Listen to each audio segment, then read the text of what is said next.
evening and welcome to ICU TV News. We take a look at the stories making headlines. Government reaffirms commitment to fight corruption. Mopani sponsors ZAF Expo and Marathon. IMF reaffirms support for Zambian economic reforms. In international news, Iran says 200 children killed in strikes. And in our sports news, Bethell Century confirms bright future for England.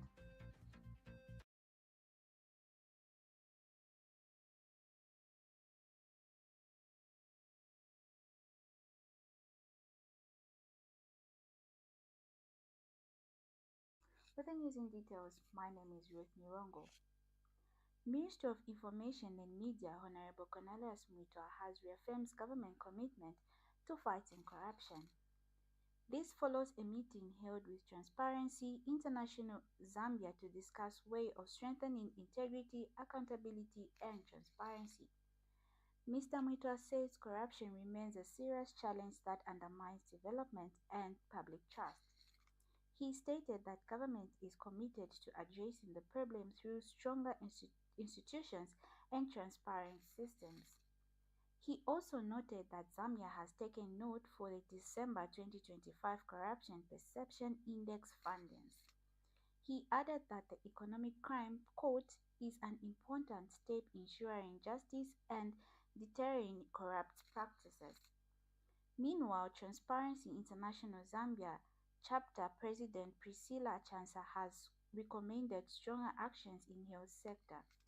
She urged governments to ensure Auditor General reports lead to accountability and to strengthen whistleblowers' protection and integrity systems. Mopani Copper Mines PSL has sponsored the Zambian Air Force Expo and Air Force Marathon with 5,000 kwacha. The check was presented to ZAF Commander Lieutenant General Oscar Musti Munyoni in Kitwe.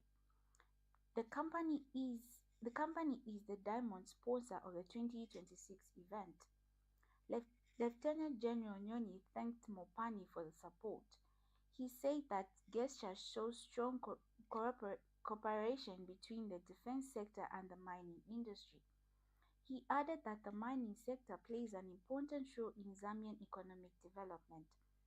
Meanwhile, Mopani Chief Executive Officer Engineer Charles Sakaya said the company was honored to support the event. He said that initiative reflects values such as discipline, teamwork, and patriotism shared by the government, Air Force, and the mining industry. He added that the event will also support community programs. Funds raised will help rehabilitate Mitanda homes for the aged and buy desks for Ndola Lion School for the disabled. We continue with the news. The International Monetary Fund has reaffirmed its commitment to supporting Zambian economic reforms program and efforts to maintain microeconomic stability. The IMF team said that it appreciates the cooperation showed by the Zambian government and other stakeholders during its recent visit to the country. The fund noted that greater clarity on Zambia's policy priorities is expected after a new government is fully in place. According to the IMF, this will help guide future economic policies and strengthen the implementation of reforms aimed at stabilizing the economy. The IMF team also thanks the government authorities and various stakeholders for what is described as open and constructive engagement during the discussion. The fund emphasized that continued collaboration will be important in supporting Zambia's reformed agenda.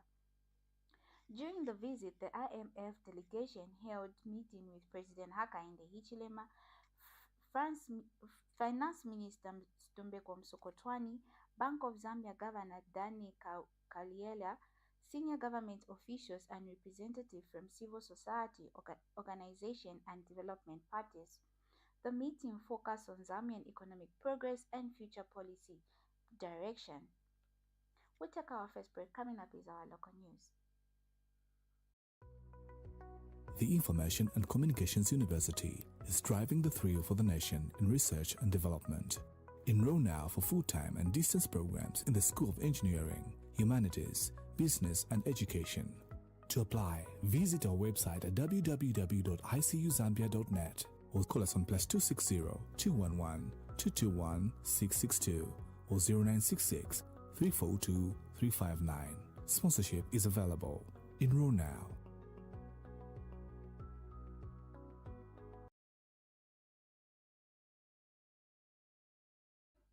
Welcome back, and now in our local stories. Defense Minister Ambrose Lufuma has launched the Zambian Air Force Millennium Project under the Presidential Prize Stabilization Initiative in collaboration with the Food Reserve Agency. Mr. Lufuma praised ZAF for the initiative, which is aimed at supplementing government's effort to reduce the price of millennium in the country. Speaking at the first Zambian Air Force Expo and Marathon in Dola, the ministry reiterated government support to the Defense Force as ZAF commemorates 61 years of service in the nation. ZAF Commander Lieutenant General Oscar Nyoni said the project seeks to make the staple food affordable for every Zambian. He explains that the 2026 ZAF Export and Marathon's main objective is to raise 6 million to rehabilitate Mitanda building for the elderly and the School of Special Needs Children in Dola District. Earlier, FRA Board Chair Suraj Desai, in a speech read on his behalf by Deputy Board Chairman Richard Lisamba, said the agency will continue supporting ZAF with access to maize from the reserves. He noted that Zambia currently holds staple maize strategic reserve for 1.7 million tons, ensuring national food security.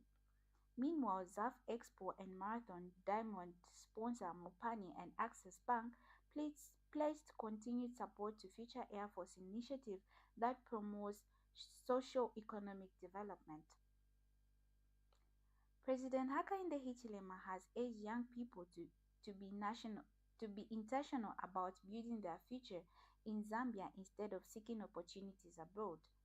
He said youth should see Zambia as a land of opportunity where they can grow businesses and contribute to national development. The president was speaking during the 2026 National Youth Indaba held at the Mulungushi International Conference Center in Lusaka.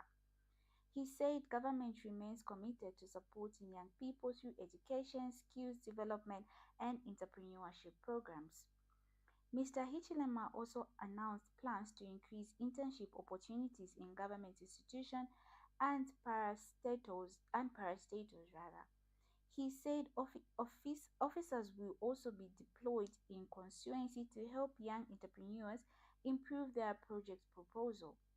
Meanwhile, Youth Sports and Art Minister Elvis Nkandu said government is strengthening youth empowerment initiative and transforming Youth Resources Center into the skill and mentorship hubs. United Nations President Coordinator Beatrice Mutali said young people must be supported to participate in Zambia's development. You are still watching ICU TV Main News. We go on a short break. Coming up is international and sports news. The Information and Communications University is complementing government effort in promoting legal and safe mining for all Zambians. ICU is offering a short practical training course to artisanal and small-scale miners and those who intend to venture into mining. This training covers identification of rocks and minerals, mining operations and equipment, health and safety in mining, environmental protection, licensing and compliance. Qualifications: National Registration Card NRC. Apply now at www.icuzambia.net. For more information, contact the ICU School of Mines, Department of Artisanal and Small-Scale Mining at +260 763 302 596 or +260 973 263 492. For analysis of mineral samples, contact the ICU School of Mines Laboratory at +260 973 263 492 or +260 977 833 434.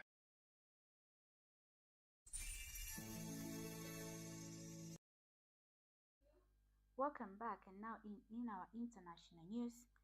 Health Minister spokesperson Hosani Kamapo says the victim includes children under the age of 18, with the youngest reported to be an 8-month-old baby. He says more than 200 injured people are currently receiving treatment in hospitals, including 552 children. The youngest injured child is said to be a 4-month-old baby girl. Mr. Kamapo further says the ongoing attack are putting pressure on the country's healthcare system. According to the minister, 8 healthcare workers have died, 30 others have been injured, and at least 11 hospitals have been affected by missile strikes. However, US officials have denied targeting civilians, while Israel maintains that its strikes are aimed at military assets using precautions operating, and has accused Iran of targeting civilians. We're still in our international news. The Iran Red Crescent Society has today posted a video appearing to show significant damage to their building in the Mahabad, in a city in northwestern Iran. The video shows one side of the 3-story building reduced to rubble, which has spilled over into an adjacent car park. We can see broken glass and barrage filling in stairwell inside the building. We were able to confirm the location for the building on Taragani Street by matching nearby shops and streets laid-by to satellite imaginary. The Iran Red Crescent Society says the damage was a result of strikes in the city overnight. We took a short break. Coming up is sports news.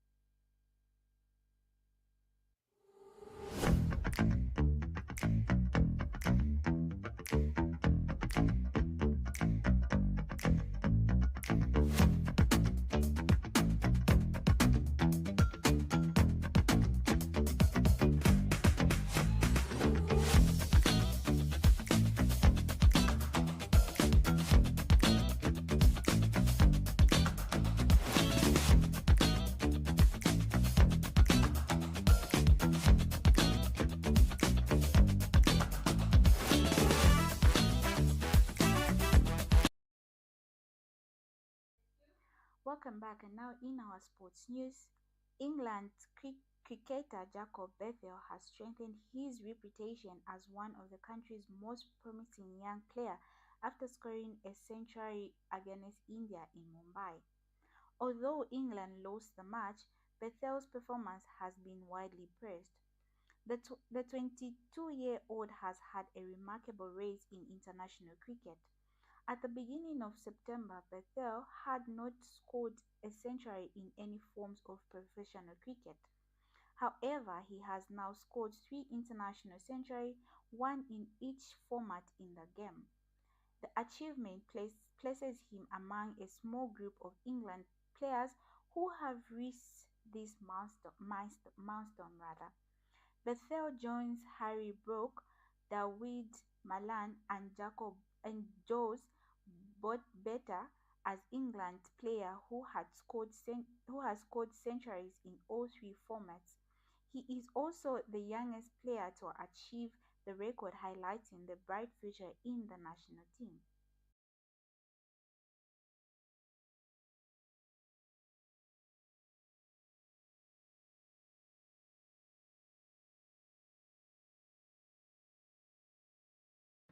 That sports item brings us to the end of our main news, but before we go, let's look at the stories that made headlines. Government reaffirms commitment to fight corruption. Mopani sponsors ZAF Expo and marathons. IMF reaffirms support for Zambia's economic reforms. And in our international news, Iran says 200 children killed in strike. In our sports news, Bethell Sanctuary confirms bright future for England. Thank you so much for watching. For more news updates, stay glued to our Facebook page, which is ICU TV, and our website ICU TV ZM. Good evening.